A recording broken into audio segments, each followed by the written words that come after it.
a Campfire Tales production of The Master Builder and Asgard's Walls. Welcome to Story Time. Thor had gone to the east to fight trolls. Asgard was more peaceful without him, but it was also unprotected. This was in the early days, shortly after the treaty between the Aesir and the Vanir, when the gods were still making a home for themselves, and Asgard was undefended. "We cannot always rely on Thor," said Odin. "We need protection. Giants will come. Trolls will come." "What do you propose?" asked Heimdall, the watchman of the gods. "A wall," said Odin, "high enough to keep out frost giants, thick enough that not even the strongest troll could batter its way through." "Building such a wall," said Loki, "so high and so thick, would take us many years." Odin nodded his agreement. "But still," he said, "we need a wall." The next day, a newcomer arrived in Asgard. He was a big man, dressed as a smith, and behind him trudged a horse, a stallion, huge and grey, with a broad back. "They say you need a wall built," said the stranger. "Go on," said Odin. "I can build you a wall," said the stranger. "Build it so high that the tallest giant could not climb it, so thick that the strongest troll could not batter through it. I can build it so well by placing stone upon stone that not an ant could find space enough to crawl through it. I will build you a wall that will last for 1,000 years." "Such a wall would take a very long time to build," said Loki. "Not at all," said the stranger. "I can build it in 3 seasons. Tomorrow is the first day of winter. It would only take me a winter, a summer, and another winter to build." "And if you could do this," said Odin, "what would you ask in return?" "I need little enough payment for what I am offering," said the man. "Only 3 things. First, I would like the beautiful goddess Freya's hand in marriage." "That is not a little thing," said Odin, "and it would not surprise me if Freya had her own opinions about the matter. What are the other 2 things?"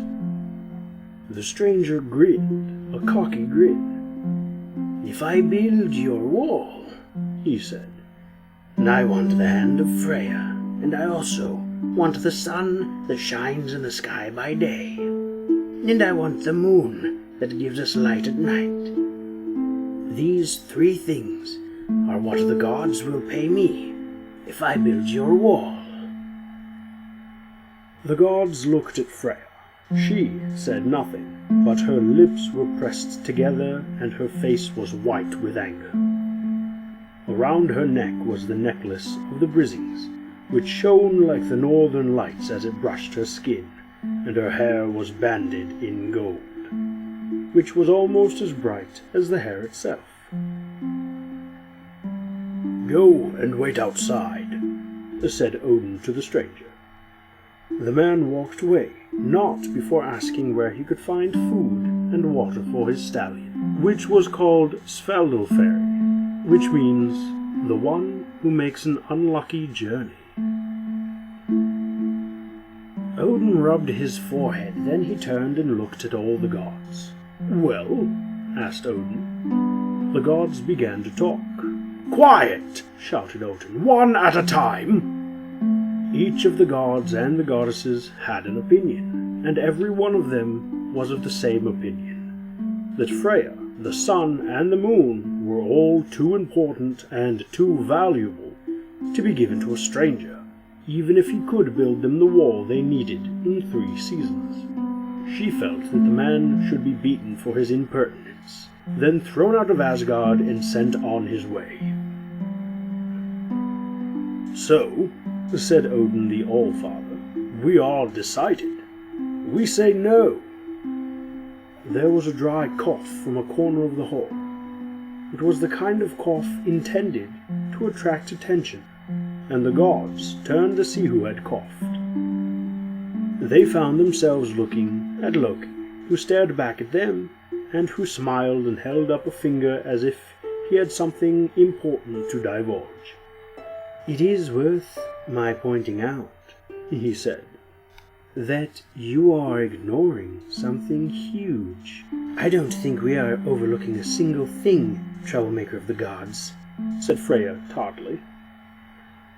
"You are all overlooking," he said, "that what this stranger is proposing to do is, to make no bones about it, quite impossible. There is no one alive who could build a wall so high and so thick as the one he described, and have it finished in 18 months. Not a giant or a god could do this, let alone a mortal man. I would stake my skin on it." At this, the gods all nodded and grunted and looked impressed, all of them except for Freya, and she looked angry. "You are fools," she said, "especially you, Loki, because you think yourself clever."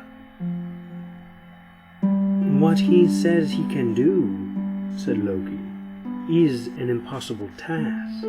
So, I suggest this. We agree to his demands and to his price. But we set him stiff conditions. He may have no help building his wall, and instead of 3 seasons to build his wall, he has but 1. If on the first day of summer any of the wall is unfinished, and it will be, then we pay him nothing at all." "Why would he agree to that?" asked Heimdall. "And what advantages would that give us over not having a wall at all?" asked Freya's brother. Loki tried to suppress his impatience. "Were all the gods fools?" he began to explain, as if he were explaining to a small child. "The smith will begin to build his wall. He will not finish it. He will work for 6 months, unpaid, on a fool's errand. At the end of 6 months, we will drive him away. We might even beat him for his presumption. And then we can use whatever he has done so far as the foundations of the wall, that we will complete in the years to come. There is no risk to us of losing Freya, let alone the sun or moon." "Why would he say yes to building it in a season?" asked Tyr, god of war. "He may not say yes," said Loki, "but he seems arrogant and sure of himself, and not the kind to refuse a challenge." All the gods grunted and clapped Loki on the back, and told him that he was a very crafty fellow, and it was a good thing that he was crafty and on their side. And now they would get their foundations built for nothing, and they congratulated each other on their intelligence and their bargaining ability. Freya said nothing. She fingered her necklace of light, the gift of the Brisings. This was the same necklace that had been stolen from her by Loki in the form of a seal when she was bathing, and that Heimdall had fought in seal form with Loki to return to her. She did not trust Loki. She did not care for the way this conversation had gone. The gods called the builder into the hall.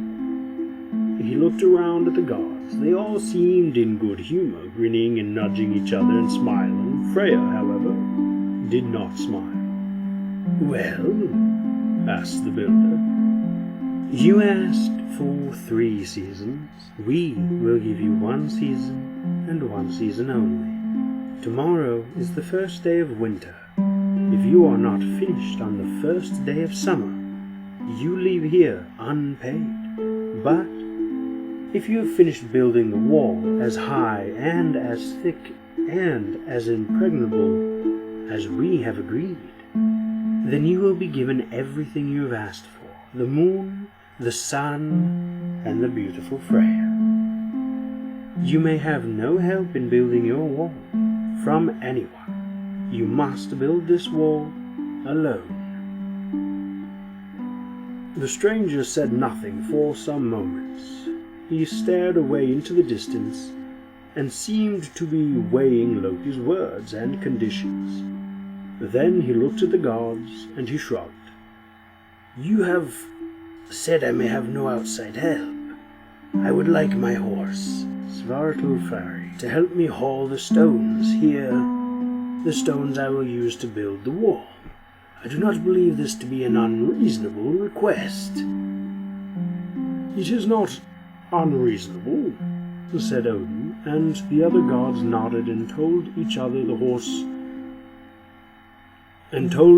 that horses were good for hauling heavy stones.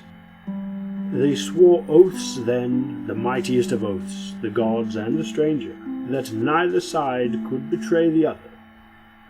They swore on their weapons, and they swore on Draupnir, Odin's golden armory, and they swore on Gungnir, Odin's spear, and an oath sworn on Gungnir was unbreakable. The next morning, as the sun rose, the god stood to watch the man work. He spat on his hands, and he began to dig the trench into which the first stones would go. He digs deep, said Heimdall. He digs fast, said Frey's brother. Well, yes, obviously he is a mighty digger of ditches and trenches, said Loki grudgingly. But imagine how many stones he will have to haul here from the mountains. It is one thing to dig a trench. It is another to haul stones many miles unaided. And then to place them one stone upon the next, so tightly fitted that not an ant could crawl between them, higher than the tallest giant, to make a wall. Freya looked at Loki with disgust, but she said nothing. When the sun set, the builder mounted his horse and set off for the mountains to gather his first rocks. The horse dragged an empty stone boat behind it, a low sled that it pulled across the soft earth. The gods watched them leave. The moon was high and pale in the early winter sky. He will be back in a week, said Loki. I am curious to see how many rocks that horse can haul. It looks strong. The gods went to their feast hall then, and there was much merriment and laughter, but Freya did not laugh. It snowed before dawn, a light dusting of snowflakes, a presentiment of the deep snows that would come further into the winter. Heimdall, who saw everything approaching Asgard and who missed nothing, woke the gods in the darkness. They gathered by the trench the stranger had dug the previous day. In the gathering dawn they watched the builder walking beside his horse coming toward them. The horse was steadily dragging a score of blocks of granite, so heavy that the sled made deep ruts in the black earth. When the man saw the gods, he waved and called "Good morning" cheerfully. He pointed to the rising sun, and he winked at the gods. Then he unhitched his horse from the rocks and let it graze while he began to manhandle the first of the granite blocks into the trench he had already dug to receive it. The horse is indeed strong, said the Balder, most beautiful of the Aesir. No normal horse should be able to drag rocks that heavy. It is stronger than we imagined, said Kvasir. the wise. "Ah," said Loki, "the horse will soon tire. This was its first day on the job. It will not be able to haul that many stones every night, and winter is coming. The snows will be deep and thick, the blizzards will be blinding, and the way to the mountain will be difficult. There's nothing to worry about this. All is going according to plan." "I hate you so much," said Freya, who stood unsmiling beside Loki. She walked back to Asgard in the dawn and did not stay to watch the stranger build the foundations of his wall. Each night the builder and the horse and the empty stone boat left for the mountain. Each morning they returned with the horse, dragging another 20 blocks of granite, every block larger than the tallest man. Each day the wall grew, and by evening it was bigger and more imposing than it had been before. Odin called the gods to him. "The wall is growing apace," he said, "and we swore an unbreakable oath, a ring oath and a weapon oath, that if he finishes building his wall in time, we will give him the sun and the moon and the hand in marriage of Freya the beautiful." Kvasir the wise said, "No man can do what this master builder is doing. I suspect that he must be something other than a man." "A giant?" said Odin, perhaps. "If only Thor were here," sighed Balder. "Thor is hammering trolls away in the east," said Odin. "And even if he were to return, our oaths are mighty and binding." Loki tried to reassure them. "We are like old women getting ourselves all worried about nothing. The builder cannot finish the wall before the first day of summer, even if he is the most powerful giant in the land. It is impossible." "I wish Thor were here," said Heimdall. "He would know what to do." The snows fell, but the deep snow did not stop the wall builder, and it did not slow Svartalfari, his horse. The grey stallion pulled his sled piled high with rocks through snowdrifts and through blizzards, up steep hills and down again through icy gorges. The days began to get longer. Dawn came earlier each morning, the snows began to melt, and the wet mud that was exposed was thick and heavy, the kind of mud that clings to your boots and drags you down. "The horse will never be able to haul those rocks through the mud," said Loki. "They will sink and he will lose his footing."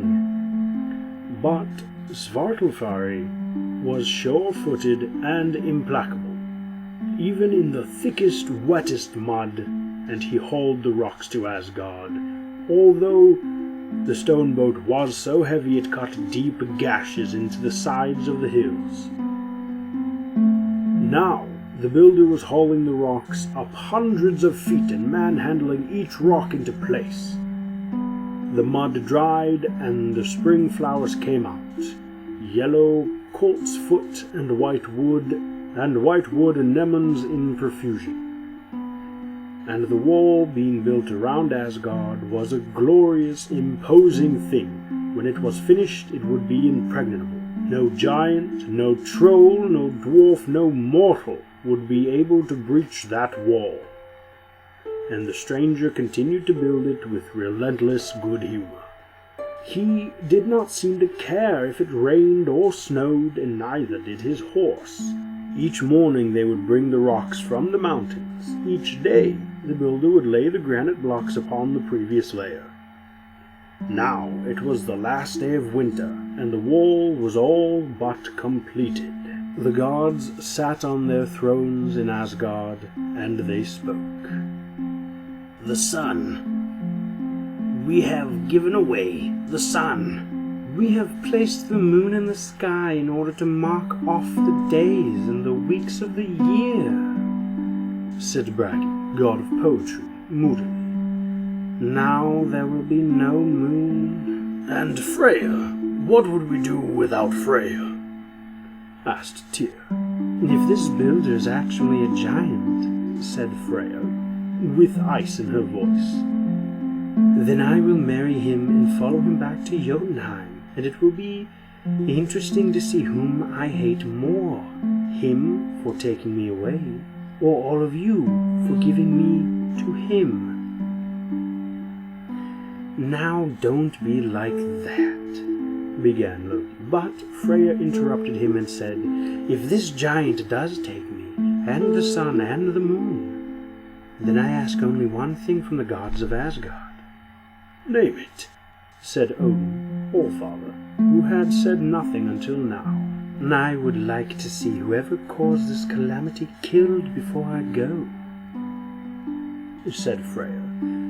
I think it only fair, if I am to go into the land of the frost giants, if the moon and the sun are to be plucked from the sky, and the world plunged into eternal darkness, then the life of the one who got us to this point should be forfeit. The apportioning of blame is so difficult. Who remembers exactly who suggested what?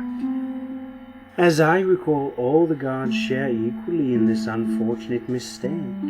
We all suggested it. We all agreed to it. You suggested it, said Freya. You talked these idiots into it, and I will see you dead before I leave Asgard. We all, began Loki, but he saw the expressions on the faces of all the gods in that hall, and he fell silent.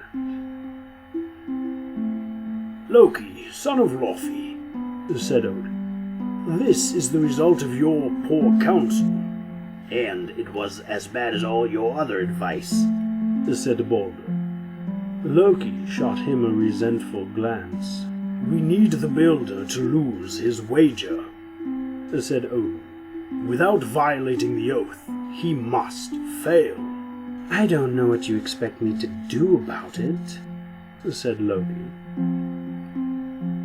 I do not expect anything from you, said Odin. But if this builder succeeds in finishing his wall by the end of tomorrow, then your death will be painful and long, and a bad and shameful death at that. Loki looked from one god to the next, and in each of their faces he saw his death, saw anger and resentment. He did not see mercy or forgiveness. It would be a bad death indeed. But what were the alternatives? What could he do? He did not dare to attack the builder. On the other hand, Loki nodded. Leave it to me. He walked from the hall, and none of the gods tried to stop him. The builder finished placing his load of stones on the wall. Tomorrow, on the first day of summer, as the sun was setting, he would finish his wall, and then he would leave Asgard with his wages. Only 20 more granite blocks to go. He clambered down the rough wood scaffolding and whistled for his horse. Svartalfari was grazing, as he normally was, in the long grass at the edge of the forest, almost half a mile from the wall. But he always came when his master whistled. The builder grabbed the ropes that attached to the empty stone boat and prepared to hitch it to his great gray horse. The sun was low in the sky, but it would not set for several hours, and the disk of the moon was pale, but it was there high in the heavens as well. Soon both of them would be his, the greater light and the lesser. And Freya, the lady, who was more beautiful than either the sun or the moon, but the builder would not count his winnings before they were in his hands. He had worked so hard and so long for all the winter. He whistled for his horse again. Odd. He had never needed to whistle twice. He could see Svartalfari now, shaking his head and almost prancing in the wildflowers with the spring in the wildflowers of the spring meadow. The horse would take a step forward and then a step back, as if he could scent something enticing in the warm air of the spring evening, but could not tell what the scent was. "Svartalfari," called the builder, and the stallion pricked his ears up and moved into a swift canter across the meadow, heading for the builder. The builder watched his horse head toward him, and he felt satisfied. The hoofbeats pounded across the meadow, doubling and redoubling, and the echoes that bounced from the high gray granite wall. So, for one moment, the builder imagined that a whole herd of horses was coming toward him. No, thought the builder, just one horse. He shook his head and he realized his mistake. Not one horse, not one set of hoofbeats. Two. The other horse was a chestnut mare. The builder knew she was a mare immediately. He did not have to look between her legs. Every line of her, every inch of her, everything about the chestnut was female. Svartalfari wheeled as he ran across the meadow. Then he slowed and reared and neighed loudly. The chestnut mare ignored him. She stopped running as if he were not there, and she put her head down and seemed to be cropping the grass as Svartalfari approached her. But when he was within a dozen yards, she began to run from him, a canter that became a gallop, and the grey stallion ran behind her, trying to catch her, always a length or two behind, nipping at her rump and tail with his teeth, yet always missing. They ran across the meadow together in the creamy golden light of the end of the day, the grey horse and the brown sweet glistening on their flanks. It was almost a dance. The builder clapped his hands loudly and whistled and called Svartalfari's name, but the stallion ignored him.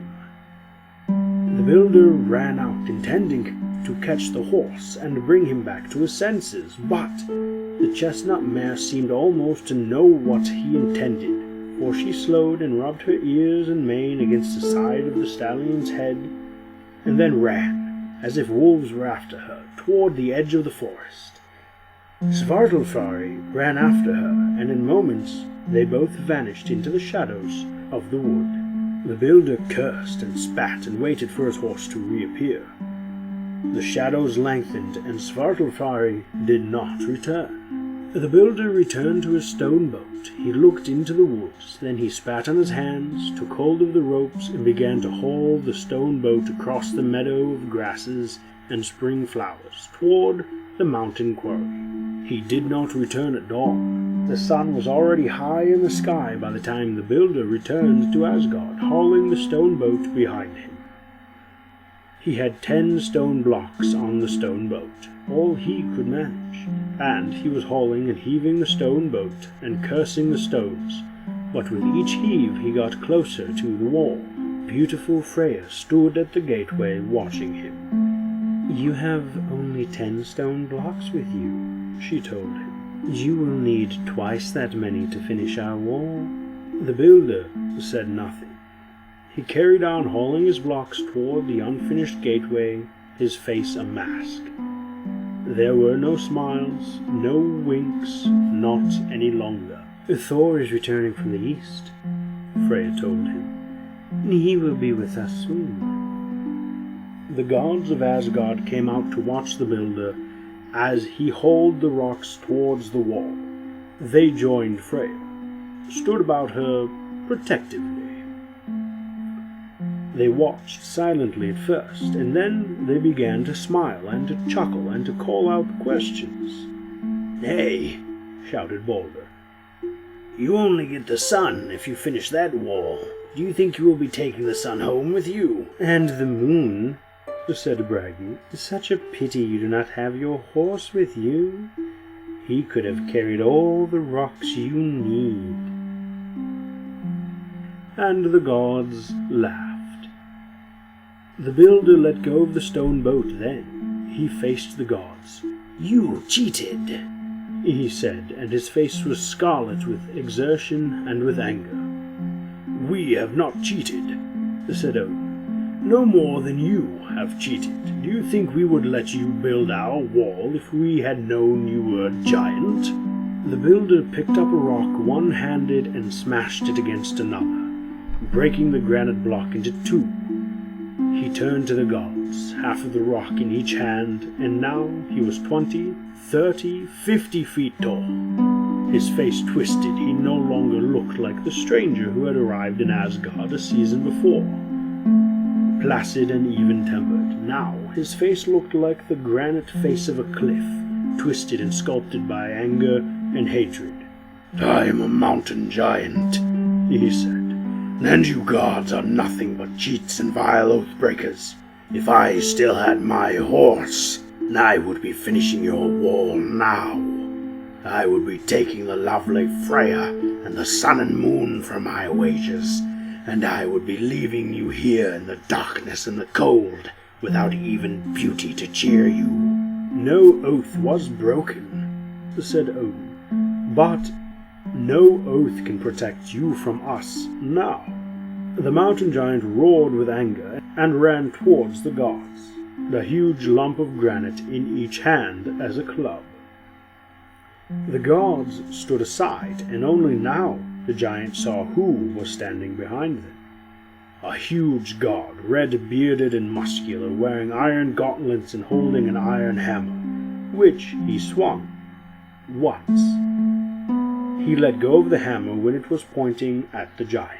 There was a flash of lightning from the clear skies, followed by the dull boom of thunder as the hammer left Thor's hand. The mountain giant saw the hammer getting rapidly bigger as it came hurtling towards him, and then he saw nothing else, not ever again. The gods finished building the wall themselves, although it took them many more weeks to cut and haul the last 10 blocks from the quarries high in the mountains and drag them all the way back to Asgard and place them in position at the top of the gateway. They were not as well-shaped or as well-fitted as the blocks the master builder had shaped and placed himself. There were those of the gods who felt that they should have let the giant get even closer to finishing the wall before Thor killed him. Thor said that he appreciated the gods having some fun ready for him when he got home from the east. Strangely, for it was most unlike him, Loki was not around to be praised for his part in luring away the horse Svartalfari. Nobody knew where he was, although there were those who spoke of a magnificent chestnut mare seen in the meadows beneath Asgard. Loki stayed away for the best part of a year, and when he showed up again, he was accompanied by a grey fowl. It was a beautiful fowl, although it had 8 legs instead of the usual 4, and it followed Loki wherever he went and nuzzled him and treated Loki as if he were its mother, which of course was the case.